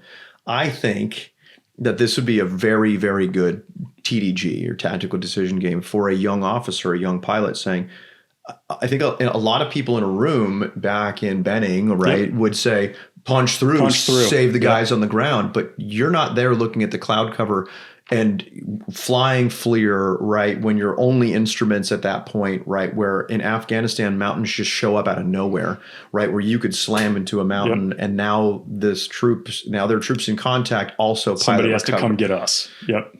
That's really tough. I'm sorry that you had to go through that. I'm glad that you're, that's what I signed up for. It's just, that's the reality of that experience. Does that experience shape how you go through a decision matrix today? When you are in, let's transition into the idea. So eventually you moved into the clandestine services. Yep. Did that decision stay with you when you were in scenarios where you were like having to weigh between two equally bad options? I think it did. I've probably always been prone to like try to get as much info as I can before making the decision, which I think sounds logical, but some people are very comfortable and confident, like getting a little bit of info and making a decision and moving. I kind of want to understand what my last moment is and have a lot of context and try to make a decision. I think what was so different at the agency is that is a very individual experience. If I had been in a single seat aircraft, sure, I probably would have punched through. But I'm like weighing Jason and his kids, Sean and his new kid, like all of that is weighing on me. In the agency, when I'm running around and I screw something up en route, as long as it's not going to impact the asset, that's on me. But so I was very much willing to take more risk in that scenario, as long as it didn't impact the asset. That's so interesting to be able to have that delineation between the two. Like, hey, if I'm going to burn in, fine, right? There's a potential of that. That's fine. But if that's the level. I don't know that we always capture, the weight that young officers have to have on their shoulders when making decisions that are legitimately life and death decisions. I know in the past we've done things where the officers would not get to know their men, right, so that they could then send them as a tool instead of that. I think culturally that has been rooted out pretty well to make sure that, I think that we as a young guy, I always appreciated when I knew my officers, but I also understood the rules of the game. So, okay, so you get back from this deployment, right? This is a heavily kinetic deployment for you. You're in a lot of not so great places. Through that, you come back from the deployment, and now you know that this is you're sundowning your career. Yep. Now, this was you had known that this was pretty much going to be it. Was there a single deciding point that you said, "Hey, I'm going to get off the track"? And if there was, I don't remember it, but I didn't really think I was going to be a lifer in the Army. I didn't quite know what I was going to end up doing, but that just wasn't going to be it. And I wanted to do aviation, do my time. It's a longer commitment in aviation than other branches because of the training. And that deployment was quite kinetic. And the second interview I ever did for Combat Story was with JT Snow, who was the most senior pilot in our unit, who I flew with a few times and admire the hell out of him. And he had done 4 deployments. And when we did our interview, he said like that was by far the hardest deployment he was on, which meant a lot to me because it felt terrible, but I didn't have anything to compare it to. Sure. And I just didn't know what I was going to do next. And I made this really bad mistake of making a clean cut from the military and government and everything. I was like, I got my MBA. I'm going to go and... Did you go to Georgetown for the MBA? I did not. I went to Florida, which... is it's like community college. Was held against me later, but that's like my wife. All of her family went there. I have a brother who went there, so I loved being a Gator, and it was a good time because they won the national championship a couple times. But anyway, I had this. I was like, I'm going to go into business and leave all this killing behind, and it took me like 2 to 3 months to realize what a mistake I had made. So this was 2009, 2010. Both wars are raging at the time. Going to barbecues on the weekend and golfing with folks. And we're in Raleigh, North Carolina, great place. I'm working for Johnson & Johnson, getting paid way more than I'd ever been paid. And I just felt terrible.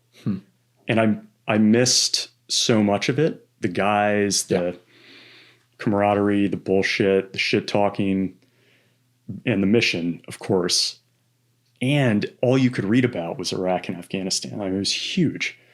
And the same guys I was deployed with are going down range again. I felt horrible. So I told Val, I was like, I got to get back into this thing, and we're going to try the CIA. How did that conversation go? She was very supportive of that. Did she like raise an eyebrow at you? Did she know this? I mean, did this kind of like percolate, or was this like I came out of the shower one day and I was like, hey babe, we got to have a talk. Yeah, it was a few conversations, and she was very understanding, and she knew my family grew up, how I grew up overseas in these different embassy communities, and loved it. And it's the stuff that on my own time, that's what I looked at, like international relations and security and these topics. It's what my dad and I would always talk about, my brothers, everyone. It's what I studied. So not surprising. And I tried to get into the State Department also and couldn't pass their exam, which is hilarious because I literally went to Georgetown's School of Foreign Service and couldn't get into Foreign Service. Failed that thing 3 times. But I did get into the agency, which is good. Like that was perfect for me, while State Department was perfect for my dad, and my dad could not get into the agency. Interesting. It's hilarious. So it was a good fit in the end. And that was the exact right job for me, was the agency. As opposed to the military. I loved it, but not like this. The agency was great for me. Did you feel a sense of home, I think, when getting back into the fight, so to speak? Yes. So at the agency, when you start out, you have these trainee periods before you go to get trained. So you're a trainee at headquarters, basically, and they send you these different offices to just not screw anything up from the headquarters side. And they throw you into the deep end. Like you're looking at stuff that's going on in the war or really covert ops that are happening, that it's surprising they show you this early, but they just don't have enough people, especially during the war. So you could work some overtime and support the war effort by doing stuff for them from headquarters. Nothing scary, but it was great. I felt like, hey, I'm going to help these guys on the ground somehow. And I was reading about these places I had fought in. So that felt great. And then I remember I was there when they got bin Laden, and it was, you were in the agency at the time? Yeah. And I had nothing to do with it. I was not part of it.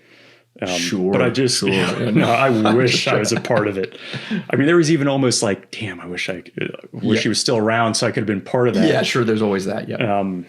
But I wasn't. So I guess to your point, it did feel like home. And I grew up in this environment where the embassy communities are small. And in most places, the real State Department people know the agency people, and they're close. And I had just grown up around them. My parents knew legends of the CIA. Like one of the guys that we were very close friends with, there's a conference room named after him at the agency. And I would like go over and spend Saturdays at his house. And we'd have these dinner parties in our homes that my dad would throw, my parents would throw. And like, I'd walk out to go get a snack at 10 p.m. and I'd walk through this, like all these people in suits who look, people from China and Mozambique and Russia and Americans in this room. And I didn't know it at the time, but some of them were doing legit diplomatic stuff. Others were doing agency things. And so I was fascinated by it, but I understood that part of the world where a lot of guys who get into the agency have no idea. I can imagine. I had some understanding of what the world was like. Also the lifestyle, because you had a family at the time. You had one son. At that time, we had 2. That's okay. 2 sons at this time. Okay, doing math for Marines in my head on some ages. Okay. So when I talk with a lot of guys who get out of the service, that's what they always miss. I think that is the idea of a sense of purpose, a sense of belonging. Did you, when you said that when you were working for Johnson & Johnson, that was just kind of, it just wasn't there, right? No. That's been really tough. I felt bad because that job is great. And it was healthcare. It's helping people. Sure. And the people who did it and were bought in, like they felt they were helping people, and they were. For me, helping people looks different. And it's often hurting somebody else to protect the innocent. Sure. So I don't want to disparage that. Like I understand why people do that, but it just wasn't my calling. Were you raised with this idea of a sense? I know that you talked military, but was it like this service to your country, service to others? What was there anything like that, or was it just like, hey, this is, do whatever you want kind of thing? Yes, that's a great question, man. Thinking back on my dad, that probably is one of the more defining characteristics of what he placed on me and my mom to some degree of helping others.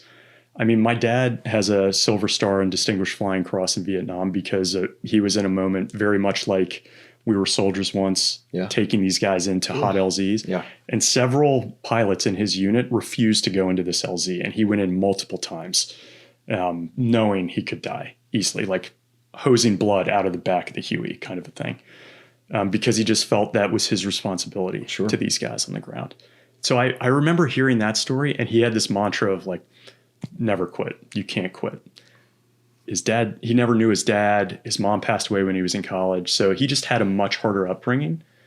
And there was almost a disdain for profit in his world. It was like, no, you work for the government. You do this altruistic mission. You help people. You take your pension. You're happy about it. You fly economy class. You eat at shitty restaurants. And that's how you live. And that has just been ingrained in me for so long. And my mom would take me to orphanages in Africa and like help out on the weekends. And I'd see these kids who had nothing. You've been to these different places in the world. You've seen it. And in the States, people are poor. This was like another level of poverty. And it was terrible. And you'd see kids on the street in Pakistan whose parents had broken bones when they were young so they could beg for more money later on. So they both instilled a little bit of that in me, that there was probably this like, I need to help people later on. And if you're profiting while doing it, you're doing it wrong. There's a feeling of that, I think. Yeah. I chat with a lot of guys that feel this, there is nothing that I can convey to somebody who does not, it's almost, we pray to a different altar when you become indoctrinated into this belief system of serving others or serving, your country. Someone cannot talk sense into me. Like I know that there's been some, recent developments, people have asked me in my own family, like, well, you're retired, would you go back? Yes, unequivocally. Why?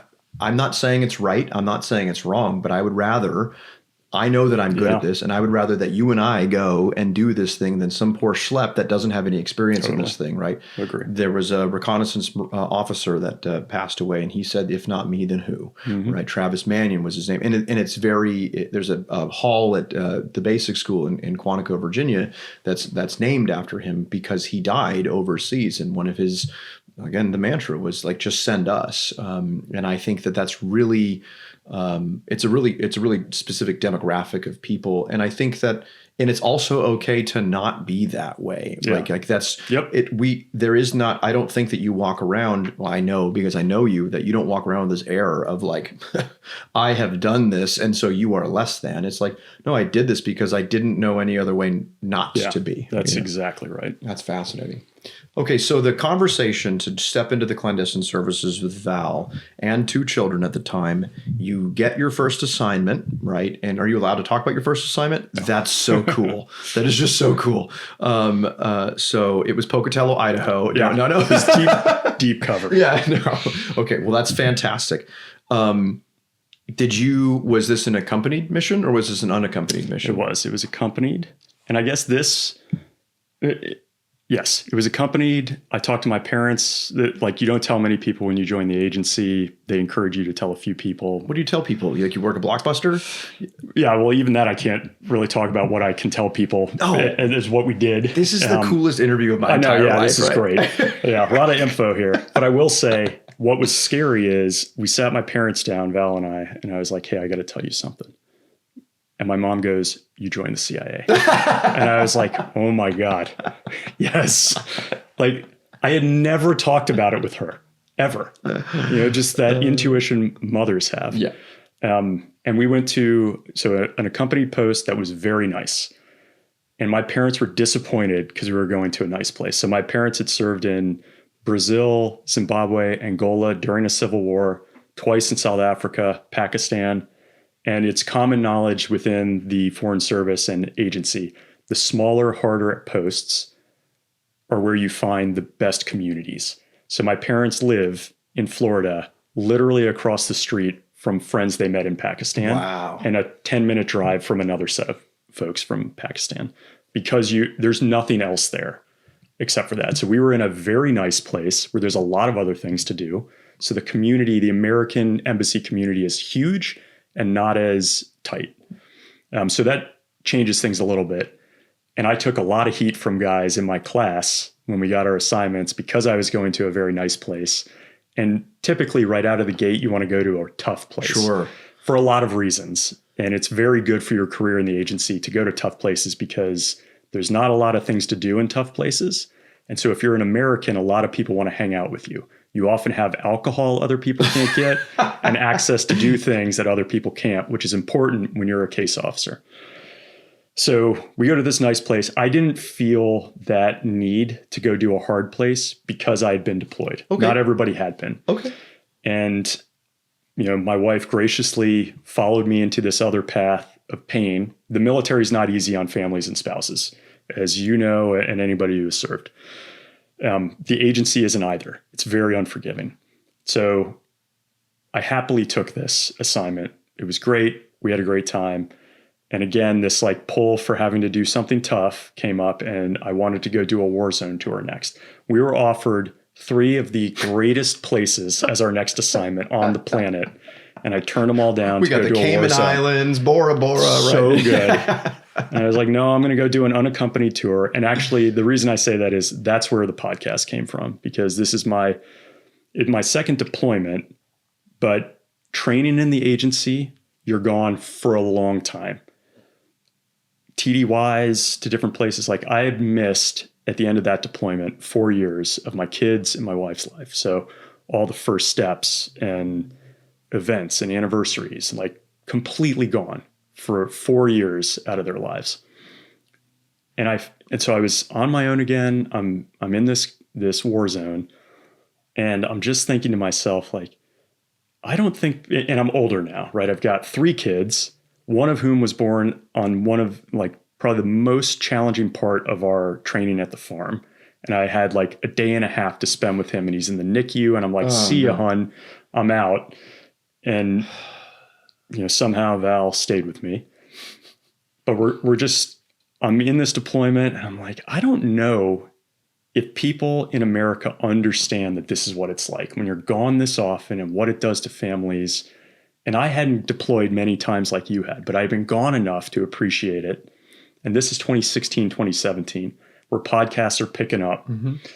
And there were a few that I listened to. This one in particular that had a huge influence on me is Tim Ferriss. And he had interviewed Jocko early.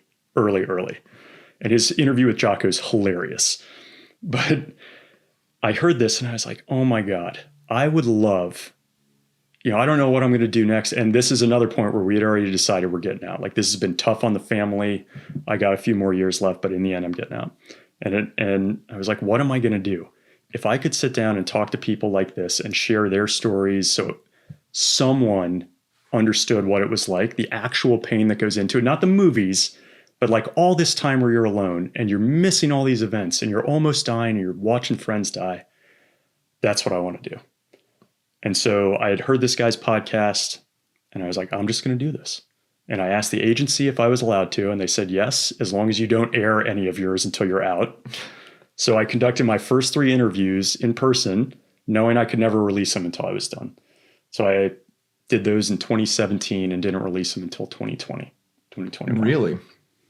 Okay, that's fascinating. So you finished your time with the agency. You've decided because of Tim Ferriss, that was he was one of your inspirations. I felt like I could do this. I hear him talking to people and sharing these stories. He often didn't do military. Jocko was a one-off. Okay. But just how deep he would go with people, you could appreciate. Kind of, see people at their core. Yeah. I think that you're right. I don't think that's what kind of compelled me, or kind of what defines as why I want why I was open to this is I think there's so much. I don't think that people join the military for a parking spot at Home Depot, right? That's not why, men and women do that. I think that there is this greater call to service. I personally believe, and I'm not going to soapbox too much, but I think that there is a primacy that we as a society should put on serving one another. I think that self-serving is eventually leads to really no good end.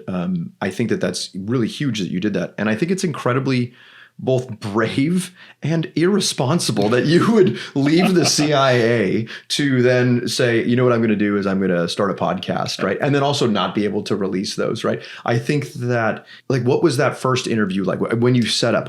Because for anyone that's watching, this long into the podcast, is that the setup that Ryan has handed me is professional beyond belief. He has his 2 sons that have helped, establish everything here. We have lighting and sounds and microphones, and he's been whiz banging through all this kind of stuff to make it work. What was your first one like? Great question. So this is also much like aviation, trial and error, as we've gone through problems here and there and things that didn't work. So it's been refined over 5 years. The first one was just like I was meeting an asset in the CIA. And a lot of this is like that. So you're cheating. You already have all the answers. But it was even better because I was meeting another former CIA officer, Elliot Ackerman, who's a Marine, well-established author. I've interviewed him a couple times. I love that guy. And we met in D.C., to accommodate wherever he was. I was like, I'll come wherever you are. I was in Northern Virginia. We met there.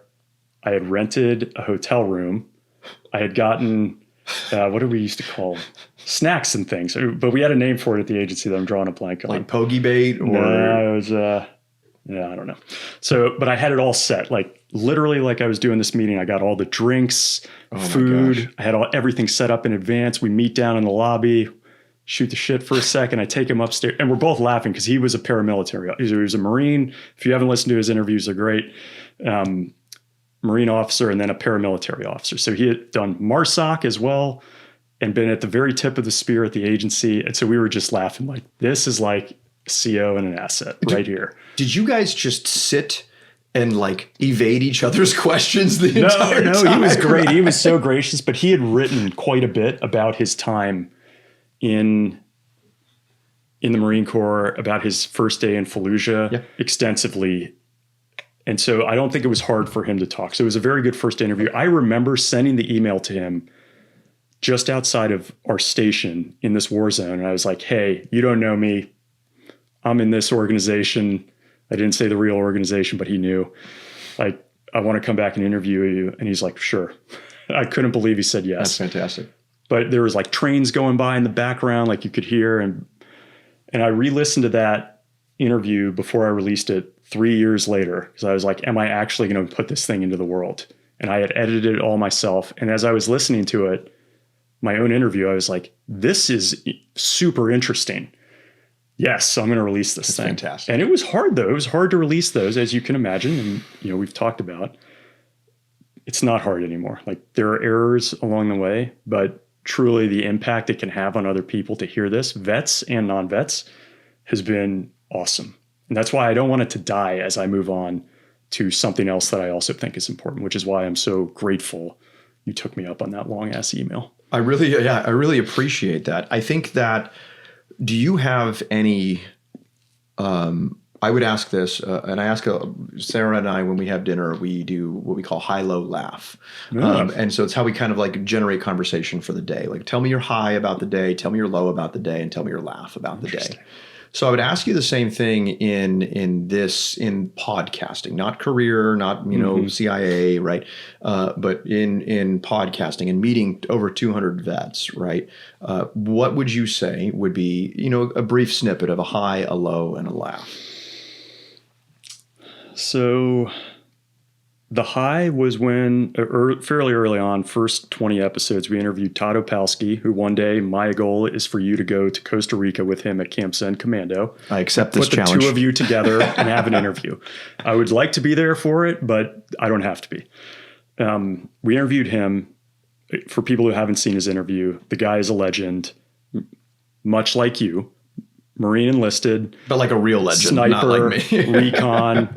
Went to, I think, the recon school twice, because once as an enlisted guy and they made him go back as an officer. Interesting. Said he loved Ranger School because all he got to do was patrol. Yeah. And then was invited into Delta Force for 4 years. Yep. Probably doesn't happen to everybody. And the most humble human being, and now runs a camp completely dedicated to peace. The guy's a warrior.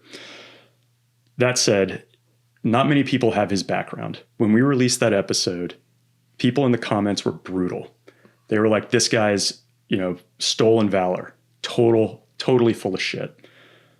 And I felt terrible. Like, number one, did I vet this guy correctly? But you can tell talking to someone for 2 hours if they're saying the right things if they were in the military. Sure. It's easy. So I was like, no way. And I reached out to him and he's like, I'll give you my DD-214, right? The proof. And Val, my wife, very correctly said to me, she goes, just let the comments play out for a little bit. And a few people then jumped in and they were like, I served with Todd in this unit. I was in Iraq with Todd here. I know he went to the unit. And these same trolls then later on apologized for it. No way. Self-corrected, which I could not believe. On the internet. Yeah. So wow. I would say that's a high. That's huge. For many reasons, but just like maybe there is some good in it that people can see. And then I was so worried I had done something wrong. So that would be a high. A low, I interviewed a guy who was an infantryman in the 101st at the Battle of the Bulge, Vincent Speranza. There is a beer that is effectively named after a story of his in Normandy, where they still love Americans. Yeah. You can get a beer, an airborne beer, and the cup that goes with it is a small ceramic GI helmet in the Army. So I've got one at the house. If you go and you travel to the right places in Normandy, you'll see this. That thing was made after him because one of his comrades who was injured needed water, and he ran to the nearest building during a firefight, and the only thing they had was beer. And so he filled his helmet up with beer and took it to his buddy and gave it to him. Dude drank it. And so Vincent, you can imagine, this is 4 years ago. He's old. It was our 50th interview. I remember it was a big deal for me, our 50th. But he's an older guy at this time, and he passed away last year, sadly. And the sound recording on that was terrible. Terrible. So this is one of those things of like teaching me how to do things. And I didn't interrupt him early and say, let's stop and fix the sound. And people couldn't really hear the interview. So it's this interview that was so important to me. This guy was at the battle, like he was digging a foxhole in ice, killing Nazis. Tough as nails. Yeah, right. Toughest dude. Like the picture of him is great. He's got this 101st hat on, like an older, probably in his 70s, and like a fat cigar in his mouth. It's like everything America. You want from this like 20-year-old in the Battle of the Bulge. And it really, like, it's still up online, but the sound is terrible. And so I felt like I missed an opportunity there. But he has been interviewed many times. Mine is not the only one. For me, it's a low. I understand. And a laugh. I mean, I've had several laughs on this. I mean, too quickly, at the end of every interview, I ask everybody what they carried with them. The funniest one was Dan Two Dogs Hampton, who was an F-16 pilot, like an amazing pilot, great guy. Instantly answered, he carried his wife's panties in this like patch in this little sleeve that you have on your flight suit, her red panties. And I was like, oh my God, that is hard to beat. And then, any time I've spent with Shrek, which a lot of people get onto Combat Story because they find the interview with him, John Shrek McPhee, great guy. He is hilarious. And we just had an interview where we drank too much and like my camera fell over and I had to splice it together later. It was really bad. But yeah, that was slight low, but also laugh. So I like that idea that you just said the highs low and a laugh. I'm going to steal that. Okay. Yeah. That's fantastic. I'm really glad. I actually have 3 final questions for you. My first question revolves around your own family. So I know your sons. I've gotten to know them over the couple of years that we have, gotten to know each other. I'm actually going to the same school as one of them, right? We're co-eds together. One's doing a PhD. I'm doing a PhD. Yeah, he's doing a PhD. I'm going to Yeah. If one of your children came to you and said, Dad, I'm thinking about joining the service, what would you say? I would say yes, as long as it wasn't to make me happy and they really wanted to do it. Okay. Valerie would probably kill me and kill them, but it is their decision in the end, and it comes with baggage and challenges and heartache and all the things you know better than anyone. But it's hard to beat that feeling when you meet another vet in the middle of nowhere and you can just connect instantly over some of these things. And the experiences that, in my opinion, and I've mentioned this only a couple times in the podcast, I think it might be the one thing money can't buy. Like Bezos can go into space. Bezos is not going on a raid to go get an HVT. Yeah. Nobody's putting him in there.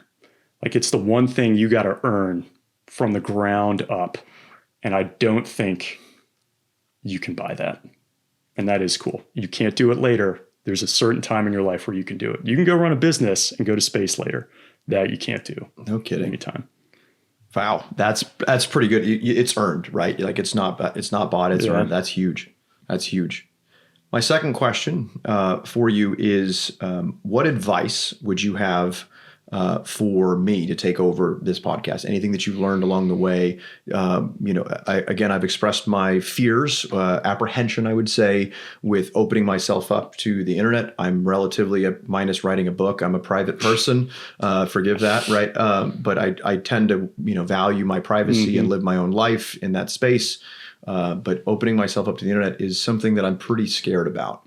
What advice would you have for myself or any other aspiring podcasters? I think for you in particular, it's to not be like Ryan, because you have your own personality, and that's part of the reason I wanted you to do this. Go on. Yeah. In those looks, the hair.